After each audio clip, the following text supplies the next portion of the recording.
दोस्तों, आपने बहुत बार सुना होगा कि जब कोई एक्सपर्ट कुछ रिकमेंड करता है शेयर मार्केट के बारे में या किसी स्टॉक मार्केट शेयर मार्केट के बारे में जो न्यूज़ आती है उसमें अक्सर बोलते हैं कि ये शेयर आप खरीद लीजिए, इसमें आप अपना स्टॉप लॉस इतना लगा दीजिएगा और टारगेट इतना लगा दीजिएगा।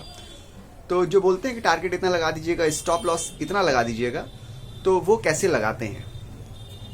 आज हम लोग बात करने वाले हैं OCO की। OCO जो है वो एक ऑर्डर है ज़ीरोधा में और भी दूसरे प्लेटफॉर्म्स में, जैसे कि आप स्टॉक या ग्रो या किसी भी प्लेटफॉर्म में एक ऑर्डर आता है जिसको बोलते हैं OCO। इसका मतलब होता है वन कैंसल्स अदर।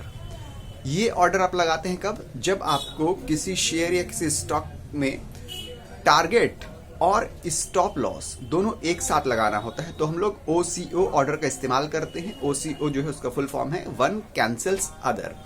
ठीक है, ये जो है एक्चुअली GTT ऑर्डर है, यानी कि गुड टिल ट्रिगर ऑर्डर है।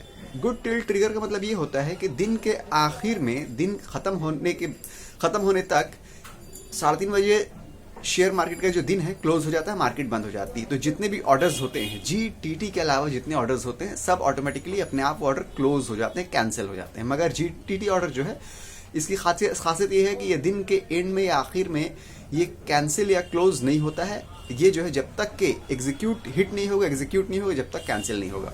तो OCO जो ऑर्डर है, यानी कि वन कैंसल्स अदर जो ऑर्डर है, ये फंक्शन जो है ये भी GTT ऑर्डर है, यानी कि ये दिन के आखिर में कैंसिल या क्लोज नहीं होता है। ठीक है, तो OCC ऑर्डर कैसे लगाते हैं? OCC ऑर्डर का मतलब ये होता है कि आप टारगेट और स्टॉप लॉस दोनों एक साथ लगा रहे हैं। एक ऑर्डर है, उसी के अंदर टारगेट भी आ जा रहा है, स्टॉप लॉस भी आ जा रहा है। मतलब समझिए, मान लीजिए आपने कोई शेयर खरीदा है, सपोज कीजिए कोई 80 रुपए का शेयर आपने खरीदा है। आपकी एक्सपेक्टेशन है कि वो जो शेयर है 90 रुपीज में जाएगा, तो आपने एक टारगेट सेट कर लिया कि जब 90 में जाएगा तो हम उसको बेच देंगे और 10 रुपए का मेरा फायदा हो जाएगा। मगर ये भी तो हो सकता है कि 80 आपने खरीदा है 90 में ना जाए, बल्कि वो जो है नीचे जाने लगे।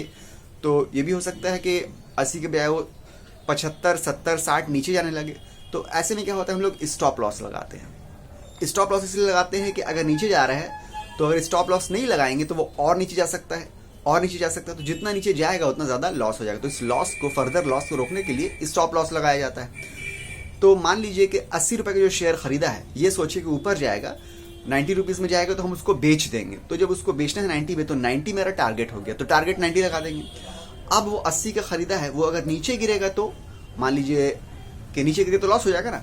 अगर मान लीजिए 75 में गिरेगा तो 5 रुपए का लॉस हो जाएगा। तो हमने क्या किया कि 80 के जो शेयर है उसमें 79 या 78 प्राइस में हमने स्टॉप लॉस लगा दिया। मतलब ये कि जब नीचे गिरेगा 80 का शेयर 79 में आएगा तो क्या होगा, वो वहां पे वो सेल हो जाएगा। स्टॉप लॉस लगा दिया तो वहां पे वो स्टॉप लॉस हिट करेगा, एग्जीक्यूट करेगा और वो सेल हो जाएगा। इसी तरह ऊपर जो है, जैसे ही 80 वाला शेयर 90 में जाएगा क्योंकि 90 हमने टारगेट लगाया है, तो 90 जैसे पहुंचेगा वो जो है वो ऑटोमेटिकली सेल हो जाएगा। तो एक ही शेयर को खरीदते वक्त हम लोग ने साथ ही साथ टारगेट भी लगा दिया और स्टॉप लॉस भी लगा दिया, दोनों एक साथ लगा दिया।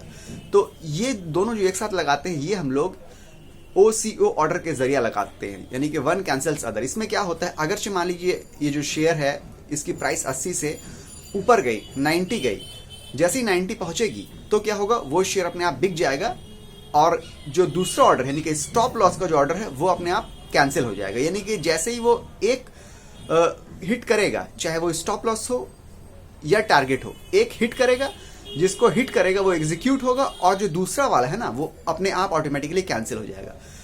चाहे मान लीजिए कि 80 से 90 में जैसे ही पहुंचा, 90 को जैसे ही हिट किया, तो क्या हो जाएगा, टारगेट वाला जो ऑर्डर है वो एग्जीक्यूट हो जाएगा और फिर वो जो स्टॉप लॉस वाला ऑर्डर है ना वो अपने आप कैंसिल हो जाएगा। इसके उल्टा अगर बात करें, मान लीजिए नीचे गिर रहा है तो 80 का था, हम लोग ने 79 में मान लीजिए स्टॉप लॉस लगाया था, तो जैसे 79 में हिट करेगा तो 79 में हिट करते ही 79 का जो वो स्टॉप लॉस ऑर्डर है वो एग्जीक्यूट कर जाएगा और जैसे ही ये ऑर्डर एग्जीक्यूट करेगा तो शेयर बिक जाएगा और जो फिर टारगेट वाला ऑर्डर था वो अपने आप कैंसिल हो जाएगा। तो एक कैंसिल जैसे ही हिट होता है, एग्जीक्यूट होता है, दूसरा अपने आप कैंसिल हो जाता है। ये OCO की खासियत है। अगर आप चाहे तो टारगेट अलग से भी लगा सकते हैं और स्टॉप लॉस अलग से भी लगा सकते हैं। उसमें क्या होता है कि एक ऑर्डर जैसे ही हिट किया, एग्जीक्यूट किया, दूसरा आपको जाके अपने आप उसको कैंसिल करना पड़ता है। ठीक है, मगर इसमें क्या है, OCO में क्या है कि आपका अपने आप ही सिस्टम के हिसाब से ऐसा बना हुआ है कि एक हिट किया, एग्जीक्यूट किया, दूसरा अपने आप कैंसिल हो गया। वहाँ पे आप बेफिक्र हो कि एक ही ऑर्डर पे दोनों काम हो जाता है। और इसकी खासियत ये भी दूसरी कि दिन के एंड में कैंसिल नहीं होता, दिन के एंड में अपने आप ऑटोमेटिकली कैंसिल नहीं होता है। अगर आज मान लीजिए जो प्राइस आपने टारगेट लगाया है या स्टॉप लॉस लगाया है वो प्राइस पे नहीं पहुंचा, दोनों में से किसी में नहीं पहुंचा, तो वो ऑर्डर आपका वैसे ही रह जाएगा।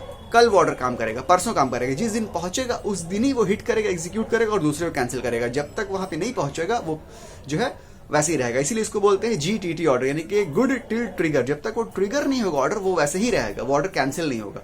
और दूसरे ऑर्डर जो होते हैं वो दिन के आखिर में अपने आप कैंसिल हो जाते हैं। ठीक है, तो अगर आपको पसंद आया होगा, समझ में आया होगा कि क्या होता है OCO और कैसे लगाते हैं और क्यों, इसका क्या फायदा है, तो इस वीडियो को अप्लाई कर सकते हैं, चैनल को सब्सक्राइब कर सकते हैं। मिलते हैं अगले वीडियो में, जब तक के लिए गुड बाय।